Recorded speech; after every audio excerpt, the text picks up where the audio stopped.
Okay. अस्सलाम वालेकुम students, कैसे हैं आप सब। आज हमारी फोर्थ क्लास है बिजनेस राइटिंग की। एक क्विकेस्ट रिव्यू दे दूं मैं आपको कि हमने पिछली 4 क्लासेस में क्या क्या पढ़ा था। हम लोग इस वर्कशॉप में फोकस कर रहे हैं 5 चीजों पे। लेटर्स, मेमो, ऐसे, प्रेसी और शॉर्ट रिपोर्ट। देखा जाए अब तक शॉर्ट रिपोर्ट को हमने बिल्कुल भी टच नहीं किया है। शॉर्ट रिपोर्ट को बिल्कुल भी डिस्कस नहीं किया। वो इंशाल्लाह हम लोग कल संडे की क्लास में डिस्कस कर लेंगे। आज मैं आपको एक क्विकेस्ट रिव्यू दे रहा हूं। तो यहाँ पे सबसे पहले हम लोगों ने क्या किया था कि फॉर्मेट्स डिस्कस किए थे। लेटर्स के, मेमो के, ऐसे के, प्रेसी और शॉर्ट रिपोर्ट के। तो सबसे पहले बात करते हैं लेटर्स की। सर, लेटर्स कौन सी कम्युनिकेशन होती है। लेटर्स वो बिजनेस कम्युनिकेशन होती है जो कि ऑर्गेनाइजेशन से बाहर हो रही होती है। ये कम्युनिकेशन एक्सटर्नल होती है, जिसमें एक ऑर्गेनाइजेशन किसी दूसरी ऑर्गेनाइजेशन को, एक ऑर्गेनाइजेशन किसी इंडिविजुअल को, एक इंडिविजुअल किसी ऑर्गेनाइजेशन को कुछ ना कुछ कम्युनिकेट कर रहा होता है, मैसेज डिलीवर कर रहा होता है, कोई पीस ऑफ इंफॉर्मेशन इम्पार्ट कर रहा होता है, तो वो यूज करता है लेटर्स। अगर मैं फॉर्मेट की बात करूं तो यहाँ पे दो किस्म के लेटर्स होते हैं, फॉर्मल लेटर्स और इनफॉर्मल लेटर्स। अगर मैं फॉर्मल लेटर्स की बात करूं तो फॉर्मल लेटर्स के भी दो फॉर्मेट होते हैं। एक formal letter with letter head, एक formal letter without letter head. Sir, ये फॉर्मल लेटर्स कौन से लेटर्स होते हैं। ये वो लेटर्स होते हैं जो कि ऑर्गेनाइजेशनल परस्पेक्टिव से लिखे जाते हैं। कि यहाँ पे अगर आप किसी ऑर्गेनाइजेशन से बात कर रहे हो या ऑर्गेनाइजेशन आपसे बात कर रही है, तो यहाँ पे आपके पास जो लेटर्स होंगे वो फॉर्मल लेटर्स होंगे। सही है। अब अगर लेट सपोज एक इंडिविजुअल लेटर लिख रहा है तो फॉर्मेट होगा formal letters without letter head, क्योंकि उसके पास एक खाली पीस ऑफ पेपर होगा, उस पर वो लेटर टाइप कर देगा। और अगर ऑर्गेनाइजेशन लेटर लिख रही है तो वो यूज करेगी वो फॉर्मेट यूज करेगी फॉर्मेट विद लेटर हेड, क्योंकि उसके पास कोई ना कोई लेटर हेड बना होगा, उस पर वो अपना लेटर टाइप कर देगी। सही है। सबसे पहले आपके पास जो फॉर्मेट आ रहा है ये फॉर्मेट है formal letter without letter head. सही है। यहाँ पे सबसे पहले जो आपके पास कंपोनेंट आएगा ये कहलाता है सेंडर्स डिटेल। इसमें सेंडर का नाम, सेंडर का फोन नंबर, सेंडर का ईमेल एड्रेस, सेंडर का एड्रेस आ जाएगा। सही है। नाम आप चाहो तो अपना लिख लो या कोई अपनी तरफ से नाम अज्यूम कर लो, आपकी मर्जी है, कोई मसले की बात नहीं है। अगर पेपर में कोई नाम दिया हुआ है सेंडर का तो आपने वो यूज करना पड़ेगा। फोन नंबर अगेन, आप कोई भी फोन नंबर अज्यूम कर सकते हो। अगर पेपर में फोन नंबर दिया हुआ है तो आप वो यूज कर सकते हो। फोन नंबर का फॉर्मेट बिल्कुल ये सिंपल है, आप यूज कर सकते हो, चाहो तो +92 भी यूज करते हो, मसला नहीं है। फिर ईमेल की बात करें तो ईमेल में आपके पास जो नाम लिखा हुआ है उसी से ईमेल एड्रेस बना लो। आपको जरूरी नहीं है कि आपने कोई ऑफिशियल ऑथेंटिक ईमेल एड्रेस लिखनी है, कोई अपनी तरफ से अजम्पशन के तौर पे भी ईमेल एड्रेस लिख सकते हो। फिर एड्रेस की बात की थी तो मैंने आपसे कहा था कि आपने राइट से लेफ्ट की तरफ जो एड्रेस लिखना है उसमें बड़े रेडियस से छोटे रेडियस की बात हो रही होगी। अगर लेफ्ट से राइट की तरफ चलूं तो आपके पास छोटे रेडियस से बड़े रेडियस की तरफ चलोगे। ये जो स्ट्रीट है ये पीसीएचएस से छोटी है, ये जो पीसीएचएस ब्लॉक 3 है ये कराची से छोटा है। अगर मैं यहाँ पे सिंध लिखूंगा तो कराची जो है वो सिंध से छोटा है। सही है। तो सर ये पहला कंपोनेंट पूरा हो गया। अगर एक बच्चा पूछता है सर मैं अगर फोन नंबर नहीं लिखूं तो मसला होगा, नहीं फोन नंबर नहीं लिखो तो मसला नहीं होगा। सर अगर मैं ईमेल एड्रेस नहीं लिखूं तो मसला होगा, नहीं ईमेल एड्रेस नहीं लिखोगे तो मसला नहीं होगा। सर अगर मैं एड्रेस नहीं लिखूं तो मसला तो नहीं होगा, अगर एड्रेस छोड़ देते हो तो भी मसला नहीं होगा।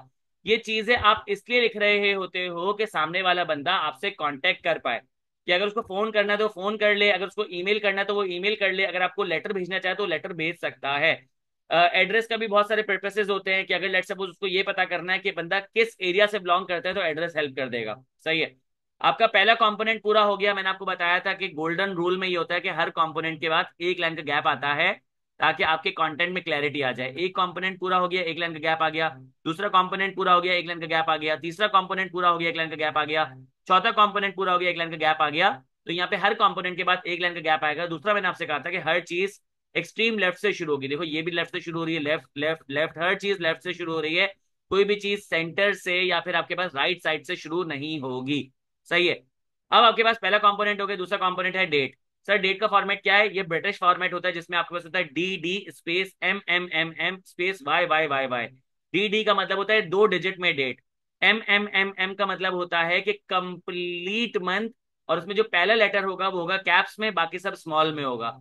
फिर उसके बाद स्पेस देने के बाद वाई वाई वाई वाई का मतलब होता है कि आपने यार पूरा लिखना है, 2025 लिखना है, अपॉस्ट्रोफी 25 नहीं लिखना है। सही है। सर अगर मैं अमेरिकन स्टाइल में डेट लिख लूं तो मसला होगा, कोई मसला नहीं होगा। सही है, लेकिन ये कोशिश करना पंक्चुएशन का मसला ना हो। सही है। इसके बाद आपके पास क्या होगा, इनसाइड एड्रेस आएगा।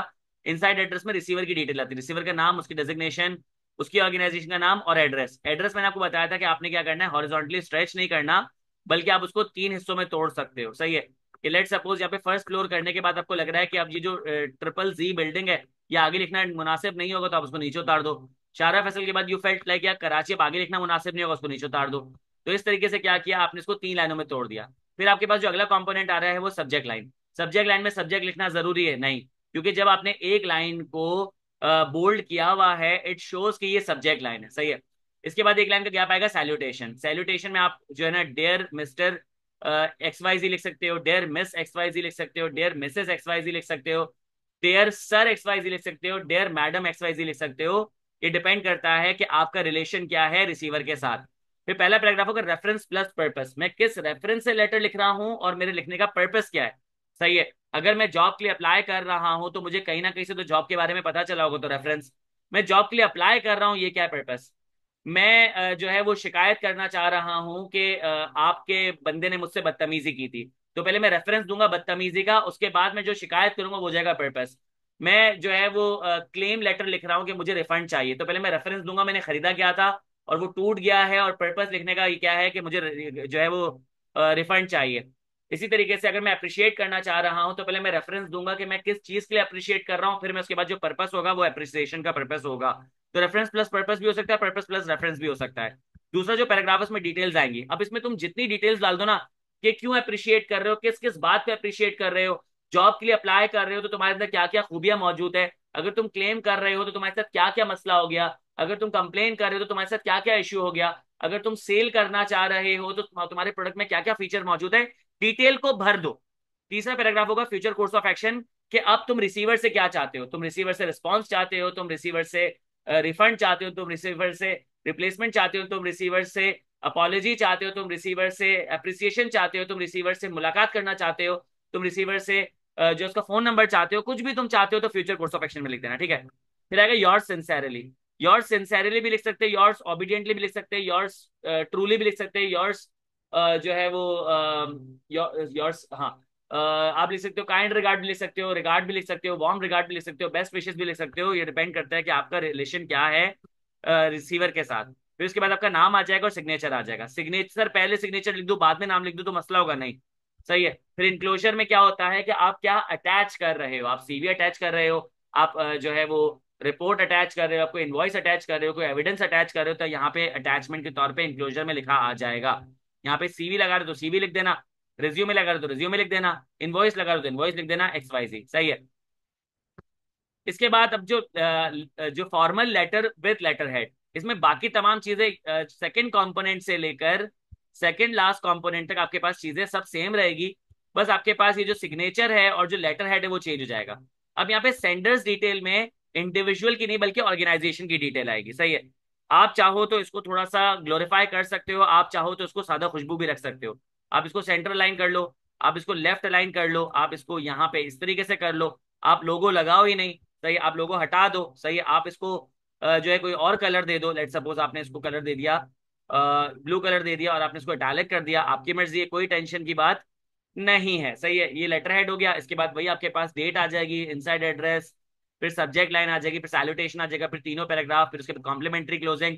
अब ये जो आपके पास एंड में आपके पास जो सिग्नेचर आ रहा है ना, सिग्नेचर में बंदे की डेजिग्नेशन और कॉन्टेक्ट डिटेल भी आ जाएगा। सर यहाँ पे ऐसा क्यों हुआ, क्योंकि अगर मैं लेटर हेड पे लिख रहा हूँ तो एक बंदे को मुझे कांटेक्ट करना होगा, तो वो मुझे डायरेक्टली कैसे कांटेक्ट करेगा, ऊपर तो कंपनी की डिटेल्स लिखी हुई है, तो यहाँ पे मैं अपनी कॉन्टेक्टिंग डिटेल लिख दूंगा। अगर कुछ इनक्लोज किया हुआ है तो आप इनक्लोजर भी मेंशन कर सकते हो।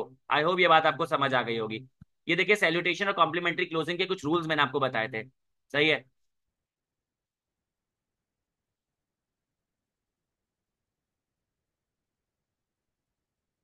ये आपके पास जो है सैल्यूटेशन के कुछ रूल लिखे हुए हैं, जैसे मैंने आपको एग्जांपल दी, डियर मिस्टर बिलाल, जो ऊपर मैंने लिखा होता ना, डियर मिस्टर बिलाल। डेयर का मतलब होता है रिस्पेक्ट शो करना, फॉर्मेलिटी शो करना। अगर आप डेयर हटा देते तो उसका मतलब नहीं कि आप सामने वाले को डिसरिस्पेक्ट कर रहे हो। अगर आप डेयर हटा देते हो उसका मतलब है आपने तकल्लुफ हटा दी। सही है। अब आपने तकल्लुफ नहीं कर रहे कि आप उसको डेयर मिस्टर बिलाल कहो। अगर आप उसको मिस्टर बिलाल या बिलाल भी कहते हो तो उसका मतलब है कि वो समझ जाएगा कि आप उसको रिस्पेक्ट करते हो, बोलने की जरूरत नहीं है। मिस्टर जो है वो स्टेक होल्डर के लिए होता है, मिस स्टेक होल्डर के लिए होता है, मिसेस स्टेक होल्डर के लिए होता है। स्टेक होल्डर कौन, जो आपके बिजनेस के साथ जुड़े हुए होते हैं। सही है। ये एक्सटर्नली होते हैं, जाहिर सी बात है। तो उसका मतलब ये हुआ कि अब मिस्टर मिस और मिसेज अगर आप लिख रहे हो तो आपके आपके लेंडर हो सकते हैं, आपके बिजनेस के लेंडर हो सकते हैं, सप्लायर हो सकते हैं, गवर्नमेंट हो सकती है, कस्टमर हो सकता है, ठीक है। मिस्टर मेल के लिए होता है, मिस और मिसेस फीमेल के लिए होता है। मिस जो है वो उस फीमेल के लिए होता है जिसका मैरिटल स्टेटस पता नहीं होता, और मिसेस उसका होता है जिसका मैरिटल स्टेटस पता होता है। सर जो है वो बॉस, टीचर, सुपरवाइजर, सीनियर के लिए होता है। MISS या मैडम जो होता है वो बॉस, सुपरवाइजर, टीचर के लिए होता है। अगर आप मिस्टर और सर हटा दो तो उसका मतलब ये है कि आप जो है ना वो फॉर्मेलिटी नहीं शो कर रहे, या किसी अपने जूनियर को लेटर लिख रहे हो, सही है। और जो आप चाहो तो फर्स्ट नेम बेसिस पे और लास्ट नेम बेसिस पे भी जा सकते हो, सही है। कॉम्प्लीमेंट्री क्लोजिंग मैंने बताया कि योर्स सिंसेरली और yours faithfully external stakeholder के लिए होता है। योर्स ओबीडियंटली अगर आप किसी सीनियर बॉस, टीचर को लिख रहे हो। और regard, kind regard, warm regard या तो इनफॉर्मल दोस्ती दोस्ती में लिख रहे हो, या फिर अपने किसी जूनियर को लिख रहे हो। आई होप ये बात समझ आ गई हो, सही है। मैं थोड़ा तेज इसलिए चल रहा हूँ क्योंकि ये बातें हम ऑलरेडी रिपीट कर चुके हैं, पिछले लेक्चर में तुम्हारे पास मौजूद है, सही है। इसके बाद आ जाता है आपके पास ये मेमो। मेमो का फॉर्मेट है आपके पास। मेमो में आपके पास डेट आएगा, टू आएगा, फ्रॉम आएगा, सब्जेक्ट आएगा, सही है। इसमें लिटरली डेट भी लिखना है, टू भी लिखना है, फ्रॉम भी लिखना है, सब्जेक्ट भी लिखना है, सही है। डेट में किस डेट को आपने लिखा है। तरह का मैं डेट की जगह में सेंट लिख दूंगा तो मसला होगा नहीं, सेंट भी चल सकता है, सेंट ज्यादा प्रेफरेबल है डेट की जगह। आप सेंट लिख सकते हो, टू फ्रॉम सब्जेक्ट हो गया। फिर आपके पास जो है ना ये सैल्यूटेशन क्या, वही सेम सैल्यूटेशन से लेके यहाँ तक का सेम रूल है, सही है। कि आप कौन सी चीज कहाँ लिखोगे, सही है। ये आपके पास हो गया, आई होप ये समझ आ गया आपको, सही है। फिर मैंने आपको ऐसे लिखना सिखाया था कि ऐसे में आप लोगों ने क्या करना है कि पहले आपने ना एक वर्किंग करनी है, आपको एक जगह दी होगी, जैसे कि टाइटल लिखा हुआ है, टाइटल के नीचे आपके पास प्रॉब्लम स्टेटमेंट होगी, तो प्रॉब्लम स्टेटमेंट आपने एक लाइन की लिखनी है। उसके बाद आपने cause effect 1, cause effect 2, cause effect 3 लिखना है। मैंने आपको बताया था कि हर प्रॉब्लम के पीछे कुछ कॉजेज होती हैं। वो क्या करती है, प्रॉब्लम को ट्रिगर कर रही होती है, प्रॉब्लम को ट्रिगर करने के बाद क्या होता है, आपको कुछ ना कुछ उसके इफेक्ट्स नजर आ रहे होते हैं। सही, पहला पैराग्राफ आपका जो है इंट्रोडक्टरी पैराग्राफ, उसमें आपने प्रॉब्लम स्टेटमेंट को एक्सटेंड करना है। फिर दूसरा पैराग्राफ जो है कॉज इफेक्ट 1 होगा, तीसरा पैराग्राफ कॉज इफेक्ट 2, चौथा पैराग्राफ कॉज इफेक्ट 3 होगा, सही। और जो आखिरी पैराग्राफ होगा उसमें अपने कंक्लूजन डाल देना है, कॉज इफेक्ट और सोल्यूशन डाल देना है, सही है। तकरीबन इस तरीके से आपका 150 वर्ड का ऐसे हो जाएगा। आपने जो कल एक ऐसे किया था ग्लोबल वार्मिंग का, आपके लिए बेहतरीन एग्जाम्पल है, वो भी मैं आपको शेयर कर दूंगा इंशाल्लाह, सही है। प्रेसी का मैंने आपको रूल बताया था और पिछली क्लास में करके भी दिखा दिया था कि आप 2 से 3 सेंटेंसेस को मर्ज कर देते हो एक के अंदर, सही है। आप रिपीटेशन को अवॉइड करते हो, आपके पास अननेसेसरी ग्रुप ऑफ वर्ड्स होते हैं उनको आप एलिमिनेट कर देते हो। आप एक्टिव वर्ब का इस्तेमाल करते हो इंस्टेड ऑफ पैसिव वर्ब का। आप एक्टिव वॉइस का इस्तेमाल करते हो इंस्टेड ऑफ पैसिव वॉइस का, सही है। आप क्या करते हो कि हर पैराग्राफ को स्टैंड अलोन टॉपिक के तौर पे पढ़ते हो, सही है। रीडिंग 3 तरीके से होती है, एक दफा आपने पूरा रीड कर लिया और कुछ भी नहीं किया, फिर आपने दूसरी बार रीड किया, हर पैराग्राफ को एक सेपरेट टाइटल दे दिया, फिर तीसरी बार रीड किया और हर तीसरी बार रीड करते हुए हर सेंटेंस को, हर वर्ड को, हर जो है लाइन को आप क्या कर रहे हो, रिड्यूस करते हुए चल रहे हो। और लास्ट में गोल्डन रूल मैंने बता दिया कि आपने उसको 1/3 पे कंसाइज करना है। शॉर्ट रिपोर्ट का फॉर्मेट देखो, मैंने आपको बताया था शॉर्ट रिपोर्ट यूजुअली ऑर्गेनाइजेशन के अंदर लिखी जाती है, सही है। शॉर्ट रिपोर्ट जो है ना हेडिंग बेस्ड होती है। आपने शॉर्ट रिपोर्ट में क्या करना है, मेमो की तरह आपने डेट, टू, फ्रॉम कर दिया, सब्जेक्ट की जगह टाइटल हो जाएगा। उसके बाद आपने जो सारी बातें लिखी ना, आपने इन पैराग्राफ की हेडिंग्स लगा दी। आप पहले भी इंट्रोडक्शन लिखते थे, यहाँ पे भी आपने इंट्रोडक्शन लिखा, लेकिन यहाँ पे इंट्रोडक्शन की हेडिंग डाल दी। फिर आप जाहिर सी बात रिपोर्ट बना रहे हो तो आपने कोई ना कोई फाइंडिंग्स की होंगी, कहीं ना किसी चीजें ढूंढी होगी, तो फाइंडिंग क्या थी, मेथोडोलॉजी क्या थी, आपने उसकी हेडिंग लगा दी। फिर आपने क्या एनालाइज किया, आपने क्या इंटरप्रेट किया, क्या समझा, आपने अपने आपने वो यहाँ पे मेंशन कर दिया कि आपकी क्या अंडरस्टैंडिंग है। उसके बाद आप क्या रिकमेंड करते हो और कंक्लूजन, ये 5 हेडिंग में आपका जो है शॉर्ट रिपोर्ट निकल जाएगी, सही है। ये आपके पास फॉर्मेट मौजूद है, आई होप आपको ये फॉर्मेट समझ आ गया होगा, सही है। अब मैं भरोसा करते हुए आपको ये डॉक्यूमेंट जो है ना फौरन से भेज दूंगा इस क्लास के फौरी बाद, ठीक है। ये मैं इसको अपने पास अलग से डेस्कटॉप पे सेव कर रहा हूँ, मैं आपको ये सेंड कर दूंगा, ठीक है। का नाम कर देते हैं ऑल फॉर्मेट्स, सही है। All formats business writing. ये अभी तक मैंने अभी कुछ नहीं किया, मैंने आपको सिर्फ रिवीजन कराया है ताकि सब सेम पेज पर आ जाएं। अब आई होप कि सब सेम पेज पे मौजूद होंगे। तो अब मैं क्या कर सकता हूँ कि क्लास को आगे की तरफ प्रोसीड कर सकता हूँ, मुझे 1 मिनट दीजिएगा। अब मैं आप लोगों के सामने जो है वो प्रेसी निकाल रहा हूँ, पहले हम प्रेसी पढ़ लेते हैं, फिर हम उसके बाद ऐसे की तरफ चल लेंगे, ठीक है। असल में मैं तेज तेज इसलिए चल रहा हूँ, टाइम बहुत कम है, मुझे जो है वो क्लास लेने जाना है, 9 बजे पहुंचना है, तो मुझे क्लास को ना 8:20 तक वाइंड अप करना पड़ेगा, सही है। कल इंशाल्लाह हम लोग क्लास कर लेंगे। आज माजरत, असल में मेरे जो है वो नाना का एक्सीडेंट हो गया था, तो हम पूरे दिन उसी में बिजी थे। अदरवाइज मैं आज थोड़ी ज़्यादा क्लासेस कर लेता। उनका परसों ऑपरेशन, दुआ कीजिएगा। ठीक है।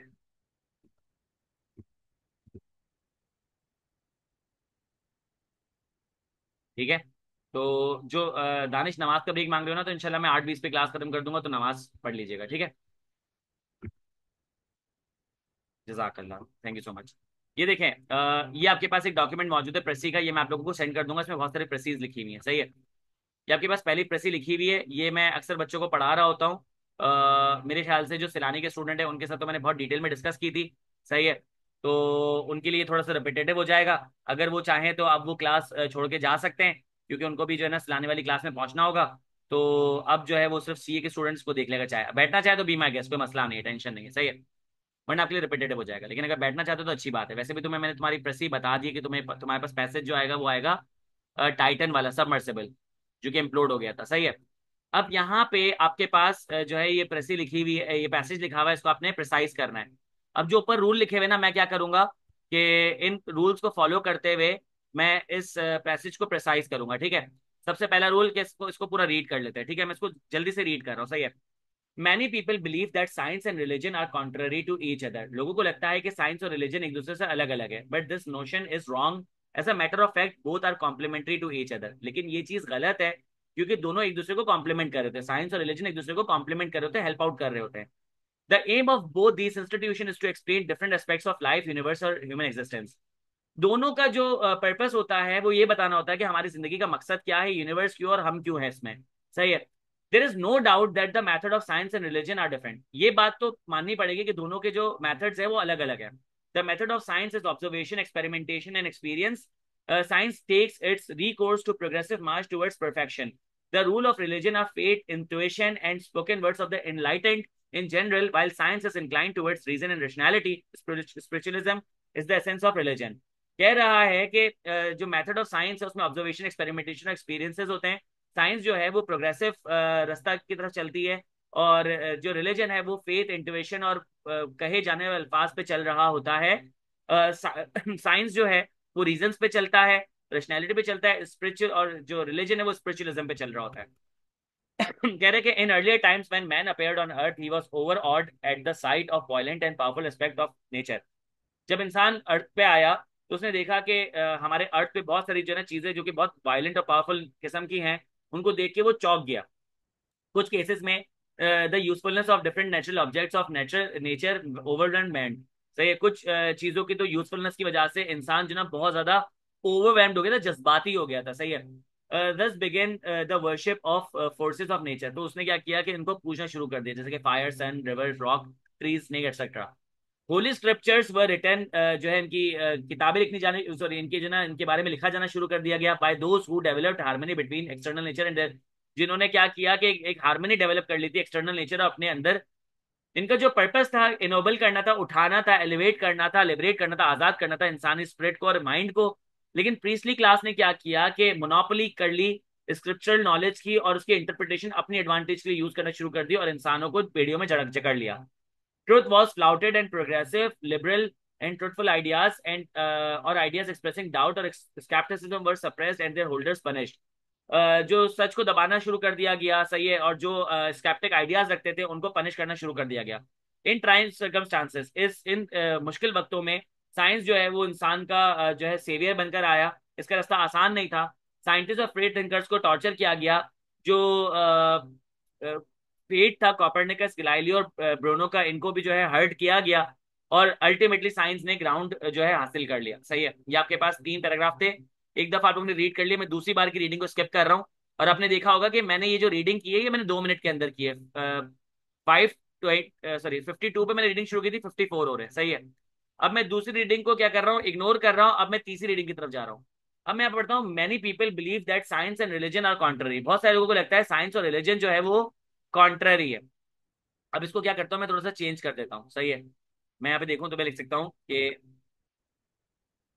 Many people many people believe that, नहीं सही।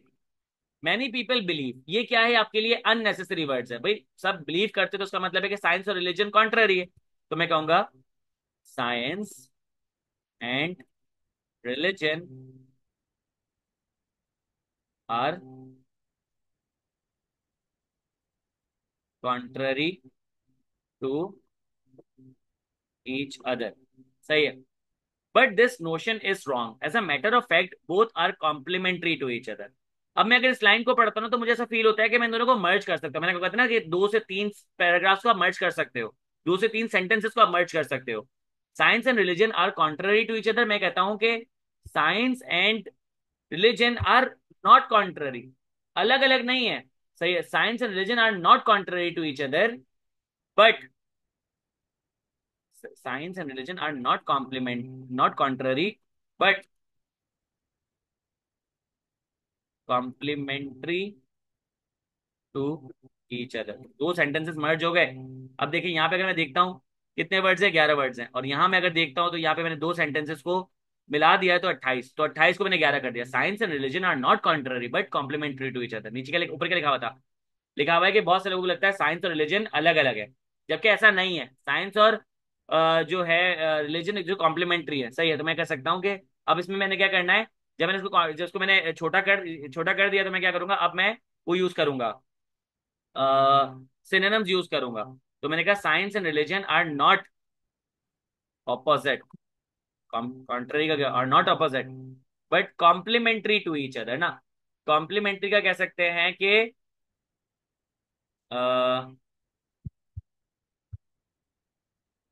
ऑक्सिलरी कह सकते हैं, कॉम्प्लीमेंट्री, या कह सकते हैं यूजफुल फॉर ईच अदर। तो आप कुछ भी कह सकते हो, मैं कॉम्प्लीमेंट्री रहने देता हूँ क्योंकि मैं ऑक्सिलरी पे डाउटफुल हूँ, बाद में देखने की क्या हो सकता है। ठीक है, अब लिखा है the aim of both these institution is to explain the different aspects of life, universe and human existence. अब मैं अगर इस लाइन को भी देखता हूँ, तो इसमें भी आपके पास क्या है, unnecessary words. The aim of both these institution is to explain, सीधा सीधा they explain different aspects of. तो यहाँ पे मैं क्या कर रहा हूँ कि इस सेंटेंस को भी मर्ज कर रहा हूँ। Science and religion are not opposite but complementary to each other as they both explain different का वेरियस कर लिया, various aspects of life on universe. सही है, दोनों क्या करते हैं कि डिफरेंट एस्पेक्ट्स बता रहे होते हैं कि यूनिवर्स में जो लाइफ है उसके बारे में। सही है, तो ये रहा आपके पास कितने वर्ड्स हो गए, 45। अगर मैं यहाँ देखता हूँ तो आपके पास कितने वर्ड्स हो गए, 21। तो यहाँ पे देखना मैं काफी ज्यादा हमने इसको रिड्यूस कर दिया है। The method of science is observation, experimentation and experience. Science take its recourse to progressive march towards perfection. अब यहाँ पे क्या फिर से रिपीटेशन हो गई। सही है, तो यहाँ पे कह सकते हैं कि they both aspect various aspect of life. तो यहाँ पे कह सकता हूँ मैं कि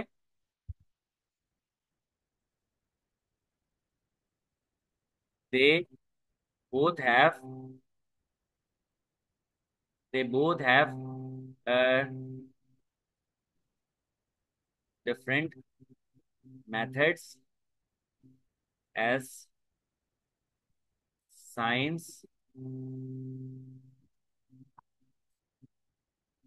work towards perfection, and religion relies on spiritualism। सही है, यहाँ पे आपने क्या किया, इसको इस तरीके से इसको रिड्यूस कर दिया। अब ये पैराग्राफ आपके पास कितने वर्ड्स का था, ये आपके पास था 105 वर्ड का। इसको रिड्यूस करके कितना कर दिया मैंने, इसको मैंने कर दिया 36। इसका मतलब है कि मैंने इसको 1/3 पे तोड़ दिया। अब इस पैराग्राफ को मैं नीचे ले आता हूँ। आई होप ये बात आपको समझ आ रही होगी। अब मैं थोड़ा सा तेज इसलिए चल रहा हूँ क्योंकि हम लोगों को समझना है कि किस तरीके से चीजों को सॉल्व करना है। In earlier times when man appeared on अर्थ, वैसे मतलब जब आदमी दुनिया में आया था तो वो पुराना वक्त ही था ना। तो when man appeared on earth he was overawed at the sight of violent and powerful aspects of nature.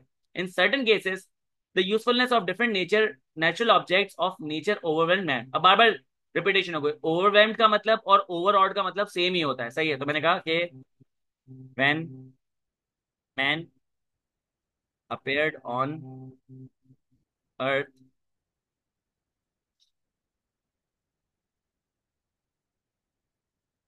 he started worshipping different objects or forces due to their violent and powerful aspects। सही है, तो यहाँ पे मैंने इस paragraph को, sorry इस sentence को और इस सेंटेंस को मैंने मर्ज कर दिया। कितने वर्ड्स बने ये? 53। और यहाँ पे कितने हो गए ये? 19।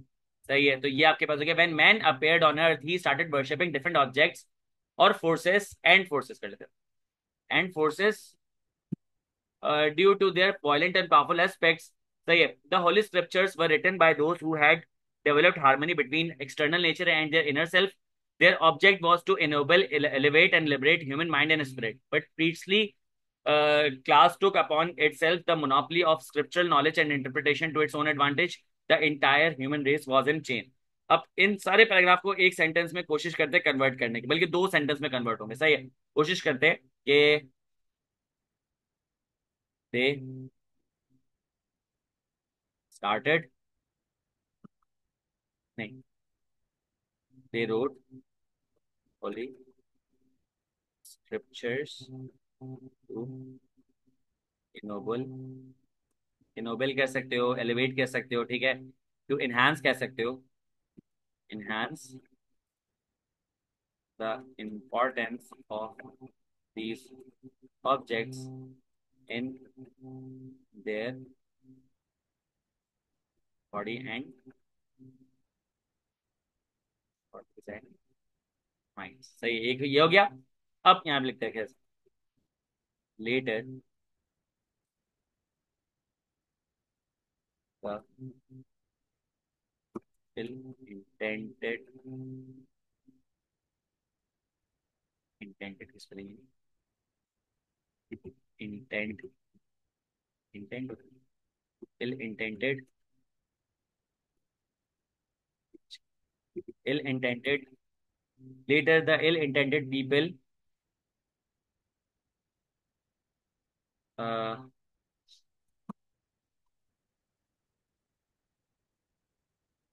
monopolized the knowledge for their own। सही है। अब ये वाला आपका पूरा पैराग्राफ कितने वर्ड्स का था? ये आपका पैराग्राफ था पूरा 110 वर्ड का, और मैंने उसको यहाँ पे छोड़ के कितना कम कर दिया? 46 का कर दिया। सही है। ऑलमोस्ट तकरीबन वन थर्ड हो गया। सही है। अब इसको नीचे लेके चलते हैं। अब लास्ट पैराग्राफ है, अब इसमें से मुझे काफी छांटी करना पड़ेगा। सही है। वैसे इतना ज्यादा इसमें लास्ट पैराग्राफ में है भी नहीं। सही है। यहाँ पे कर सकते हैं,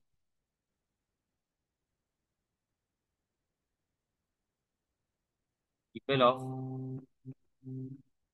means started asking questions and were punished for their skepticism, skepticism, skepticism की spelling क्या थी यार? Skepticism, हाँ। Skeptics for people of science started asking questions and were punished for their skepticism, but later they thrived in their approach and helped mankind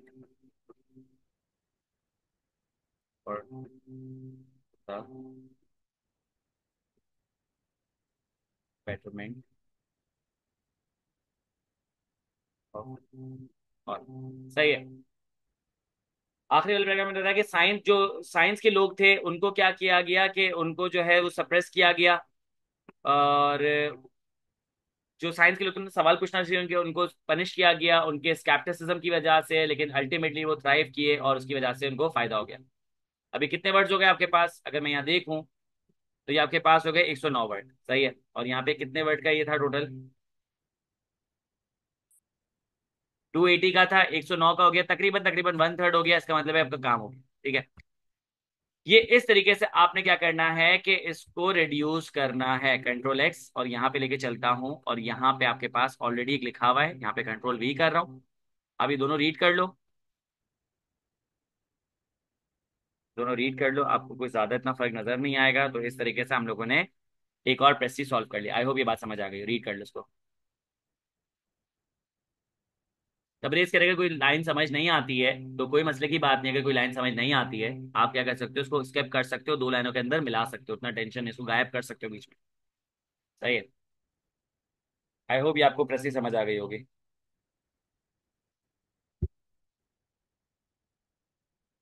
अच्छा CA वालों, ये तुम्हारी बहुत इंपॉर्टेंट प्रेसी है, ये पूछी जा चुकी है टाइम एंड अगेन ना, ये वाली साइंस और रिलीजन वाली।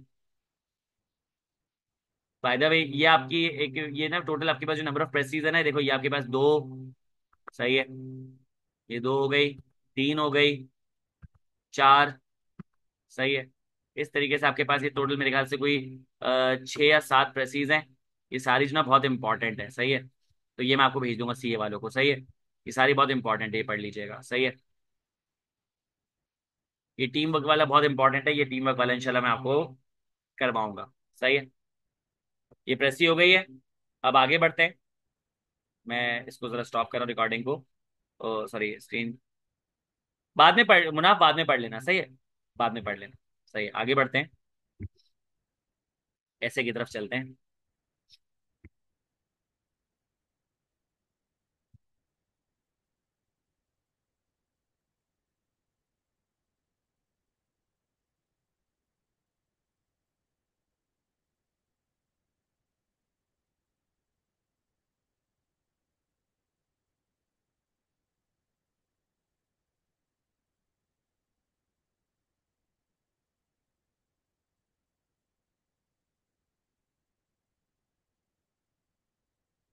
जी, ये रहा आपके पास ऐसे, ग्लोबलाइजेशन एंड इट्स इम्पैक्ट। मैंने आपको कहा था कि ग्लोबल वार्मिंग हो गया, ग्लोबलाइजेशन हो गया, अर्बनाइजेशन हो गया, आर्टिफिशियल इंटेलिजेंस हो गया, सही है। इसके अलावा चाइल्ड लेबर हो गया। बहुत इंपॉर्टेंट टॉपिक्स आपके पास, जरा इसकी प्लानिंग देखो, समझो क्या बात हो रही है। फिर आगे चलते हैं और चीज़ों को डिस्कस करते हैं।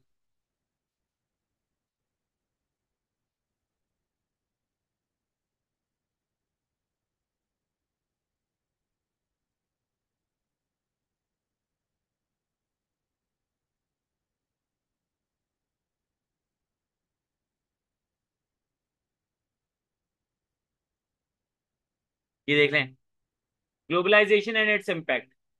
ग्लोबलाइजेशन जो है ना, प्रॉब्लम भी हो सकती है, अपॉर्चुनिटी भी हो सकती है। यहाँ पे मैंने इसको क्या किया है कि एज अ प्रॉब्लम लिया है, कि मैंने इसको जो है अपॉर्चुनिटी नहीं, मैं इसको प्रॉब्लम लिया है कि ग्लोबलाइजेशन वैसे तो आपको हेल्प करती है कि आप कनेक्ट और ग्रो कर सकते हो, लेकिन इसमें कुछ प्रॉब्लम्स है, जैसे कि पैसों का जो है ना अनफेयर डिफरेंस आ जाता है, कल यूनिक जो कल्चर का यूनिकनेस है वो खत्म हो जाती है, और इन्वायरमेंट को नुकसान पहुंच रहा होता है। ये 3 कॉजेज हैं, इन 3 कॉजेज के इफेक्ट क्या है? इनकम इक्वालिटी, इक्वालिटी कैसे, कुछ प्लेसेस रिचर हो जाते हैं, कुछ प्लेसेस पुअर हो जाते हैं, कल्चरल डाइल्यूट हो जाता है, कल्चर्स हो जाते हैं, आपस में ब्लेंड कर जाते हैं, और last but not the least के एनवायरनमेंट को डैमेज हो रहा होता है, सही है। ये आपके पास देखें एक्चुअल ऐसे लिखा हुआ है, इसको रीड कर ले। मैंने बताया था 5 पैराग्राफ की अप्रोच। ये पहले आपके पास इंट्रोडक्टरी पैराग्राफ है, ये प्रॉब्लम स्टेटमेंट में से निकाला है। ये आपके पास सोल्यूशन का पैराग्राफ है, और बीच में आपके पास cause effect 1, cause effect 2, cause effect 3 लिखा हुआ है। इसको जरा रीड करें, फिर इस पे बात करते हैं, जरा जरा रीड कर ले।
आई होप ये आपने ऐसे पढ़ लिया होगा, सही है। अब यहाँ पे मैं जो है आज की क्लास को वाइंड अप करूंगा, लेकिन वाइंड अप ऐसे नहीं कर रहा मैं, अभी मेरे पास 10 मिनट है।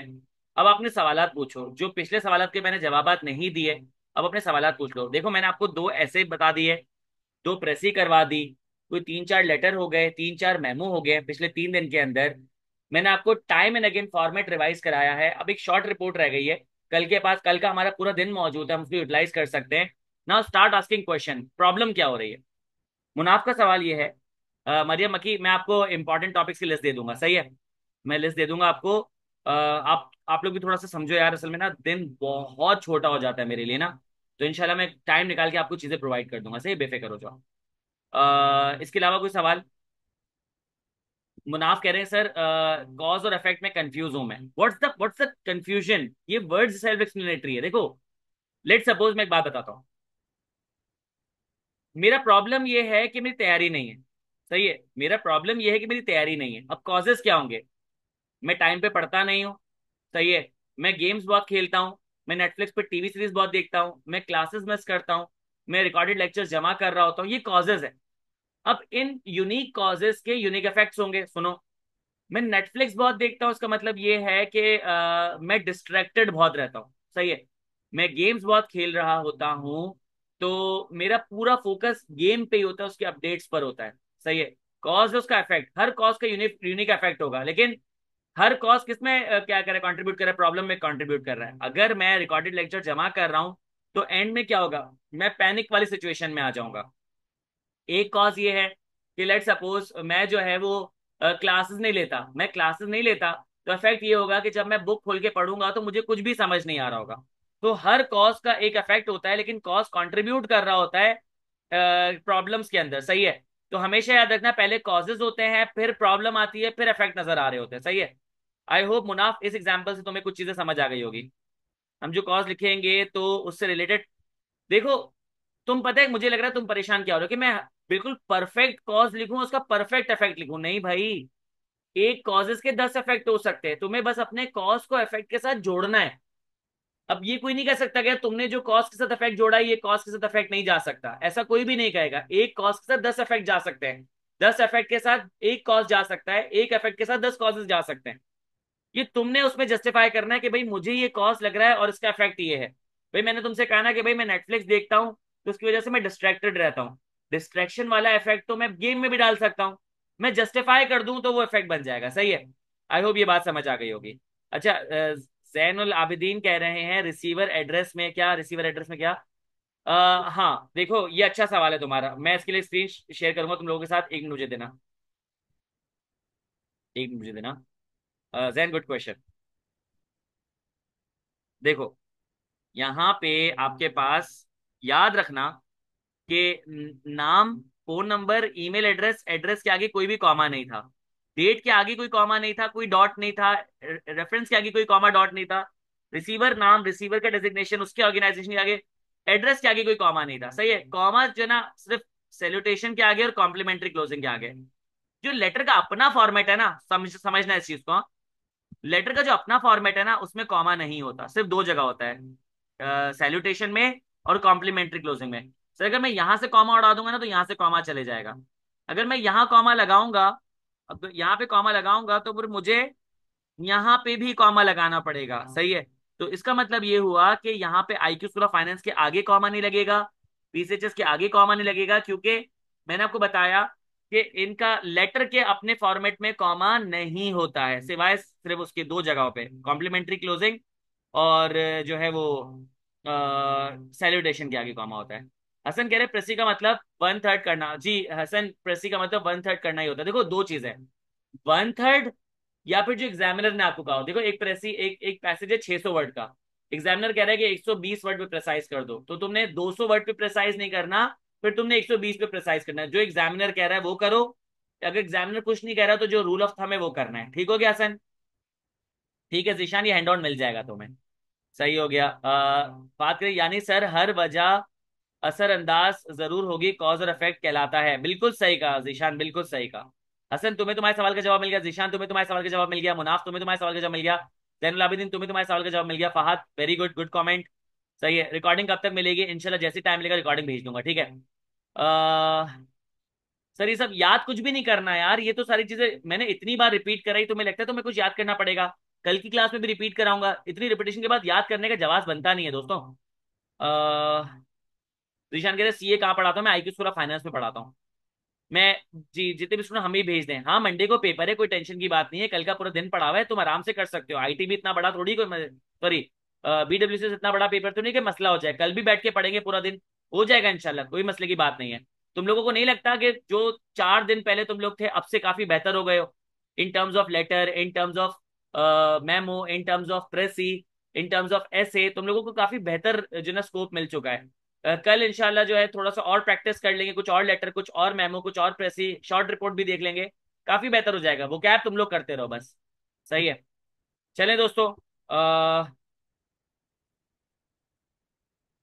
अ, मेरा एक क्वेश्चन रहता है, उसका जवाब दे दें यार। फात अगर टाइप कर दो यार प्लीज। मिनहाज कह रहे हैं कि क्या पढ़ेंगे वो वहीं पे डिसाइड करेंगे, जो मैं आऊंगा ना ए एंड आई टी में, वहीं डिसाइड करेंगे क्या पढ़ना है क्या नहीं पढ़ना। सही है। मुझे काइंडली जो है ये बता दो कि क्या सवाल था। कोई मसला नहीं है, कल इंशाल्लाह जो है वो को थोड़ी सी कोशिश करूंगा लंबी क्लास कर लूँ ताकि हम लोग सारी चीज़ों को सॉल्व कर लें। जी। कोई तुम्हारा फहद क्या सवाल था वो अगर यहाँ पे टाइप कर दो।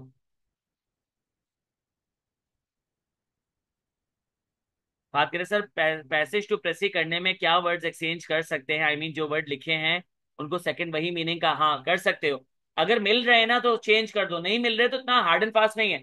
लेट सपोज तुम प्रेसी लिख रहे हो, तुम्हारे पास 100 वर्ड्स हैं, अब तुम 100 के 100 वर्ड्स को तो चेंज नहीं करोगे, मुश्किल वर्ड्स की बात कर रहा हूँ। अगर तुम 20 को भी चेंज कर लो मोर देन एनफ है। सही है। चले, मैंने तमाम सवालों के जवाब भी दे दिए, आज की क्लास भी हो गई, एक प्रेसी देख ली, एक ऐसे देख लिया, मैंने आपको एक क्विक रिवीजन में पूरे फॉर्मेट्स बता दिए। ख्याल रखिएगा, अल्लाह हाफिज। मैं रिकॉर्डिंग इंशाल्लाह आपको दे दूंगा, ठीक है।